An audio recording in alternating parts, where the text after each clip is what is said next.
ইয়ে রে ভাইসা আপনি মেশিন নিয়ে গেলে বন্ধ করে দিলেন। ও মা সর্দার চলি আইছে, সর্দারের রুদা চলি আইছে। আসসালামু আলাইকুম সর্দার সাহেব। শালার ফুসালা আইছে যে হরিয়ে কি তোর আব্বার নাকি?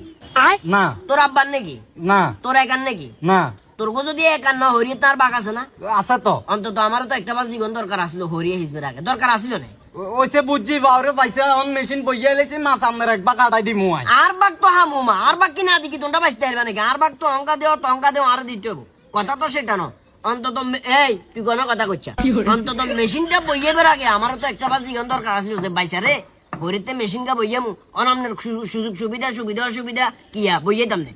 আই আজি আমার গোবাই আন্নাতির দাঁতের হিড়া লই গেছি, এর আগে দি তোমরা বাপুর দনকা সর্দারি করে মেশিন বইয়ে যে হরিয়ে হেসি গেলর একটা বাজি গাইছো কই আর তো গুলিও মূল্য দিলা না। ও সেরে বাউ এত কাবজা বাদ দেন আপনার মাছ হাড়াই দি মু। আরে তা আবারও মাছের কথা কইরা মাছ কি তুই নদী বাইছি এরবি ধরে দামে বাবুরে রাখ উতরা। বাবুরে মু বাইরে আগা দিমু এনে বাই সাচ্চন হরির 3 ভাগে 2 ভাগ ইঞ্চি হই গেছে গো। যা করিয়েন না বাউ আমরা মাছ হাড়াই দি। আমরা 3 ভাগে 2 ভাগ হিসে হইছে না? হ্যাঁ। হিসতে কত লাগছে? 2 দিন লাগছে না? হ্যাঁ। 2 ঘন্টার ভিতরে হইরে আবার হুড়ি যাব যখন আই বানসাই দিমু। আর এই সব জ্ঞান দিও না। আমার কথা হইলো আমারে জিজ্ঞেস করা ছাড়া যে তুই হইরে হিসতে লাগছিলা হইরে আইস বেলা দিতা না যা। এ উতা সমাজ দিলে যামু আরে সমাজ এলা না সমাজ এলার বাপরে বলে লিয়ে গো আর বিচার কোনে করব আই দেখমু জ্ঞান দিতে আইছে।